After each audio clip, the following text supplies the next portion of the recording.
first of all, I have to tell that there isn't a shamanistic world, because today there are still lots of different tribes or indigenous in South America or Nepal and other countries, Africa too, living, and they are still living in a shamanistic world. So we have different types of shamanistic worlds, but there's like one carpet below this, and this makes all over the world like the essence that this is shamanism. This means that everything who exists has like a soul, has consciousness, and that we are a part of this world, that we are not the heroes and the masters of this world, and that we are always connected to the spirit of other living creatures. Yes.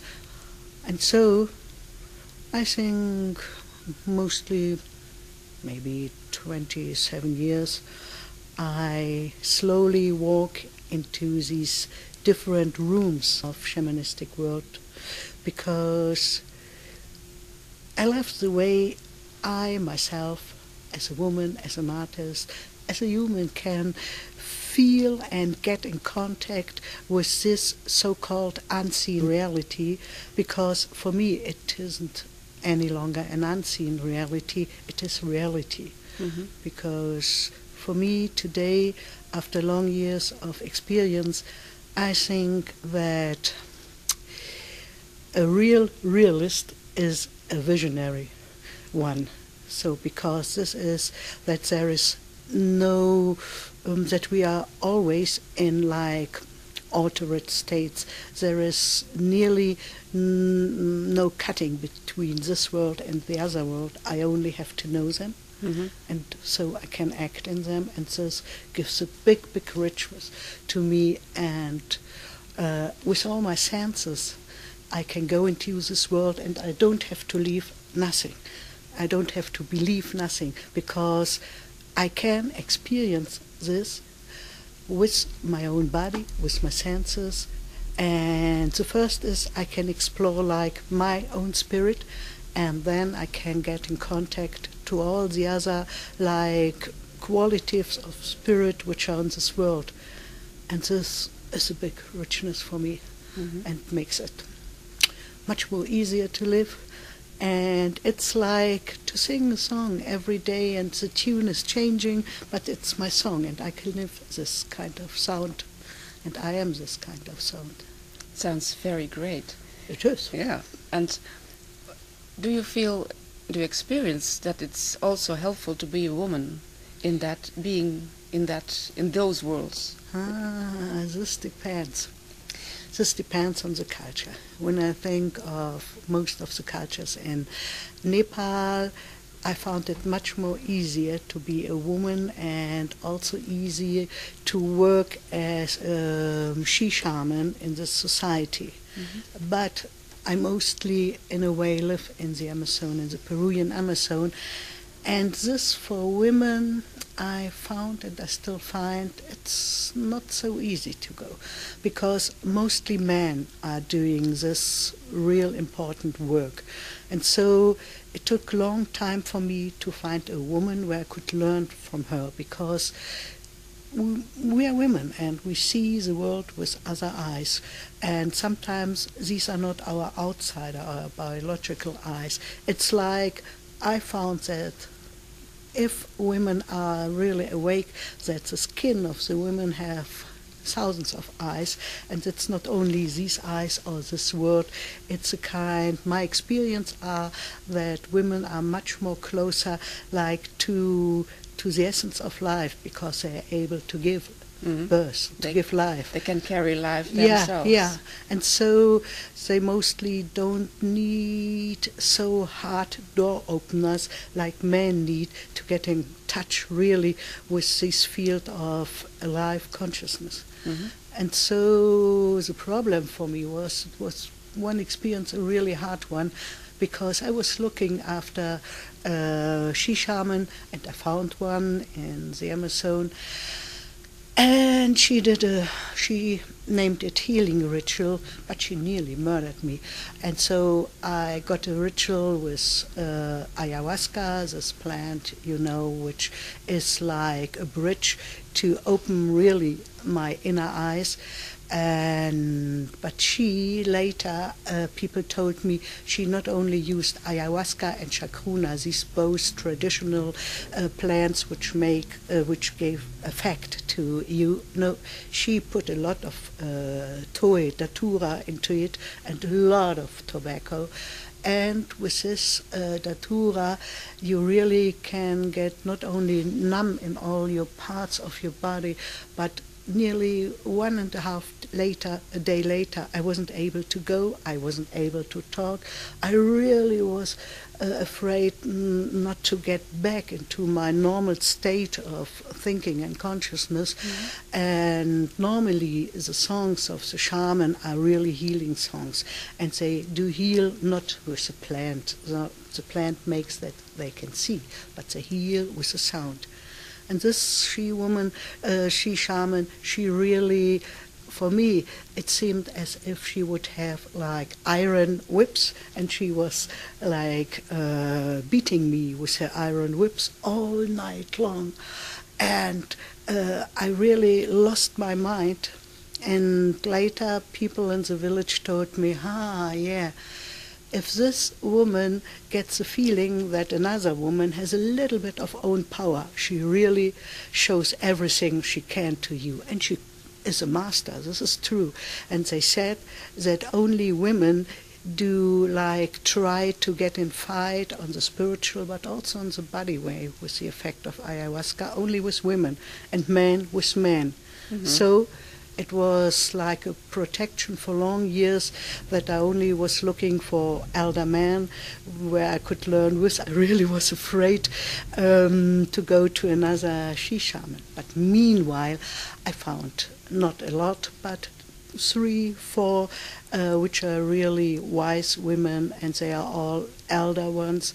But this was a hard lesson for me to trust in a woman, and so I learned it doesn't depend in a way on a woman, that we are not better humans. Mm-hmm. It depends on what do you want, which effect do you want if you are going to treat me, or if you are going to do a healing ritual with me.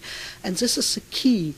What's really your focus? If I talk to you with the focus to give a lot of pain to you, and I'm smiling, I will give a lot of pain to you. Mm-hmm. And if she's making this healing ritual with the focus that, I want to see if I'm the strongest or she is, she will harm me. That's mm-hmm. it. And then on and on, I've been walking, and I found another really great old woman. Her name is Dr. Felicitas Goodman. She was an anthropologist, and she was really encouraged. She was an old, really strong lady, and she found out that we can change our perception while working only with postures of our body and with the rhythm. And so I have been like a student for long, long years, and so I found, beside all these ways to open my mind with the help of plants, I found out what a gorgeous way it is only to work with my body and with a special rhythm. And we have done measuring, brain measuring, everything. But this is interesting. But the most interesting is that if you look at really old statues, postures, so in Stone Age, in all the cultures, you can find postures with a real specific way they held their arms, their hand. And if you do this, if you put your hand like this or like this and open your mouth and put back the head, you immediately will feel a really, really great heat. And with closed eyes and a rhythm of 210 beats per minute, it's really fast. Mm-hmm. The connections in our brain, clack, clack, they turn so that you get in an altered state, and you don't have belief, nothing, and it's short time, maybe 15 minutes you can do it, and you really get into the state of visions. And so nowadays I mostly practice this way on one hand, and I teach this to people because you don't need nothing, only your body and a rhythm and a sound. And we are sound. Our body is sound in every cell. We have like sound and water, and we have this movement, and that's all. And on the other hand, every year for some months I go again and again into the jungle to get into this really direct contact with there's nothing else between nature and me, and that I learned to sing these songs to get in contact with really the spirit of what is. And that you do that on your own, or also in company with others? No, I need this time for my own, because it's very uncomfortable. I can tell you, not only because of the mosquitoes, but because of things which can happen, that you get like a bad spell. So I have been sometimes really, really badly ill because I got like a daño, like a bad spell from the anaconda, or once from a jaguar, or from another shaman who was guilty because all these things. And then you really get ill, because it is like this phenomenon of resonance. If you are sitting there and your focus is only on me, and with your song you reach like my field of vibrations, and it's possible that you sing a kind of illness to me. And so where these spirits are really alive, and I saw things, if I would tell it here on the street, people would bring me to the next hospital, because it is possible, I know this today, to see things which other people can't see, and with this, in the same moment I can see the newspaper and I can see like a spirit. And so I thought, Mamma Mia, what's going on with this?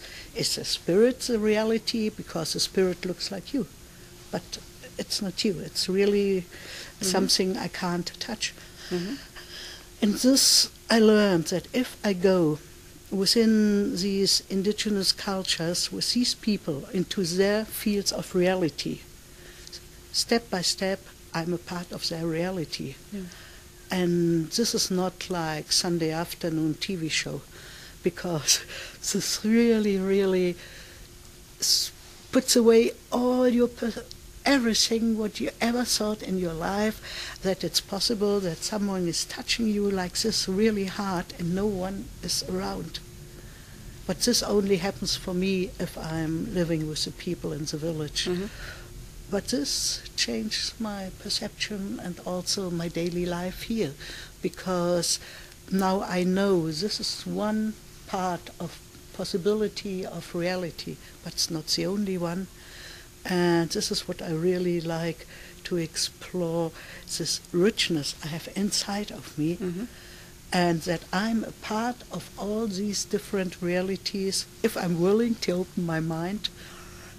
And I also found out that women, in a way, also here go another way. Maybe men will name it a softer way, but it isn't a softer way, because we can mostly, so when I'm doing experience with women, we go out in nature and we sit still, not meditating, but we sit still for hours to get in contact with the other kinds of living, so like trees or animal or something of this, and we don't need nothing to change this perception, but maybe to take care, to be aware of my breath, breathing, or I don't know. It's an easy way, but it's so effectful to go it like the soft flowing water, which gives the stone a form. It's not to take a hammer and to let the stone explore. I think,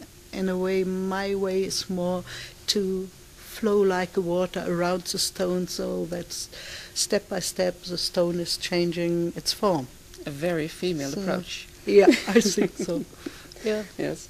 And the people you work with, you take into nature, Yeah. there are mainly women or men also? mainly women, and some things I do only for women. I like the men, this is not the problem.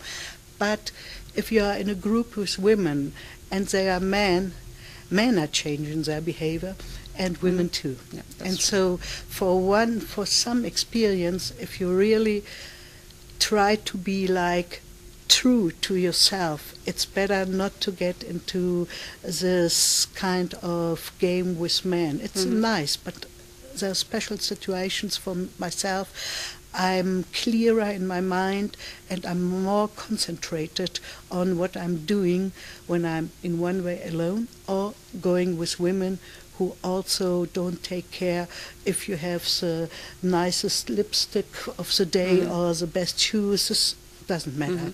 And therefore I do some, for me, important experience only with women. Yes. Yeah.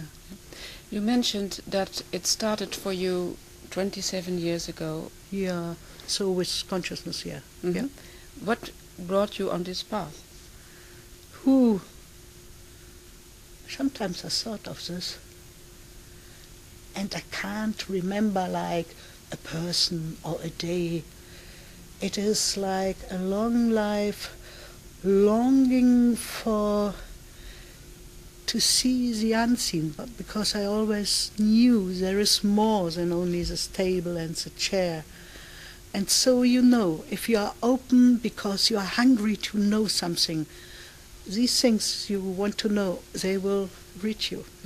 So, and I haven't been searching, that's not the truth, but because since my childhood, in a way, my father was an artist, and after the war we were really poor, and we came from far Russia, and so there was nothing. And so we had to go into the forest, and we had to look after things to eat. And so I was so lucky to have the sister of my mother who always brought me into the forest and told stories and stories and stories. And nowadays I know that sometimes the real truth is not in science, but it is in this, what we call the old stories, because there is the essence of truth, and they all, also if you take your fairy tales, they all have this point of a knowledge which is behind, and so I think this opened like my view and my longing and going with the colors. If you close your eyes, so simple, hundreds of colors and forms and lines are appearing. And so there must be something in the darkness. Yes. And the real shamans, they only do their ritual in the darkness because this is the strongest time. And all the light is coming out of the darkness. And so this always was combined with my way as an artist because, I can't separate this. You worked as an artist also with light and darkness mainly? Mostly with colors, which are bright and sparkling. But I only can paint if I first do the canvas black. I can't paint on white. I see nothing on white. The same principle, in fact. Yeah. Like the shaman does. Yeah, and so I like to bring like my spirit of life through the colors, because nowadays the most interesting for me, like a criminal story, is that inside of me there is like a great feel of living consciousness, of really life, of sound, of everything. And if I look inside, it's like a cosmic too. And this I paint to bring it out, to make people curious, that they really like also to get in this experience that we can not only think what we are, we really can see it, feel it. And hear it. You were talking also about sounds. We can hear. Don't talk about sounds.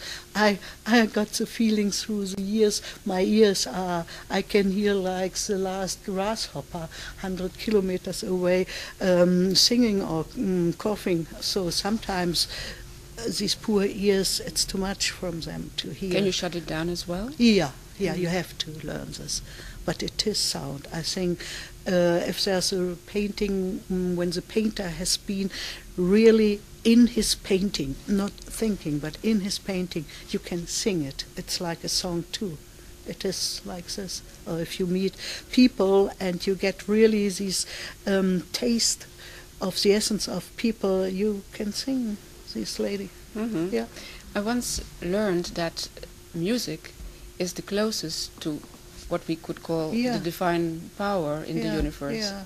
And if I hear you well, it sounds a bit like that to me. Yeah, we can hear. So if they're going with these satellites, all this, there is a sound in this universe. Some people grabbed it, but there is a sound in everything, and this is the principle. Real shamans, they work with the sound. So when I got ill from this not so friendly anaconda, because I disturbed her and I didn't know that it was her place, Mamma Mia, they sang the song of the anaconda for me. And they did heal me in 2 nights with the song of the anaconda. Mm-hmm. And so, because it's like homeopathic stuff, Mm-hmm. when I get hurt from this, I get a thing which is close to this, the same vibrations. Mm-hmm. And so the shamans in Nepal, they take like an inner sound, the mantra. We don't hear it outside, but it is a sound which changes everything. Yeah. Yeah. Yeah. It also reminds me of, we are very much a water, filled up with water, all our cells that it also vibrates through our whole body then, and bringing it into balance probably again. Yeah. And so I like this technique with this old lady now. 3 years ago she died, which she explored again only with the rhythm and with the body. And because in our brain we have a special part, it's called hippocampus. It's like a door to remembrance, and you can open it with harmonic rhythm. They found out in Zurich here when they did research for epileptic people with epilepsy. And if I give like food to this door with a rhythm, but it must be, they say, a harmonic one, it opens and you can get to all your knowledge. Not only you have stored, but I think that within our cells we have like all knowledge of life, also not my private personal life, not of my family, but more than this. And I can reach this. Yeah. And this is what shamans also do, that they go into your net on information which is I can hear, I can see it if I would be a shaman, and so I can change it. Mm-hmm. Yeah. It's remarkable that here in the European country, these foundings are made about epilepsy, as you said, with sound.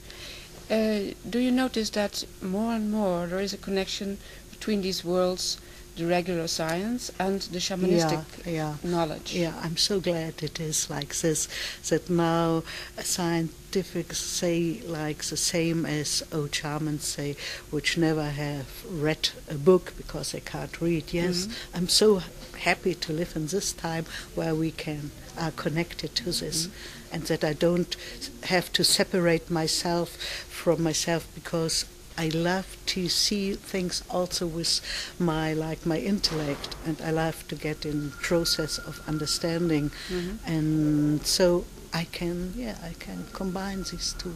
These are not two worlds, but now the scientific, they slowly walk into the reality. Yes, it's always the question, which reality is the most real?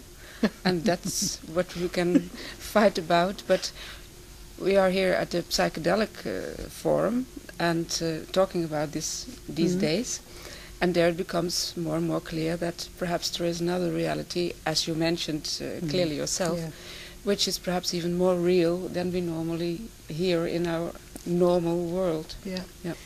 Thank you very much for this talk. I enjoyed it very much. Is there something you want to add still, which we forgot to mention?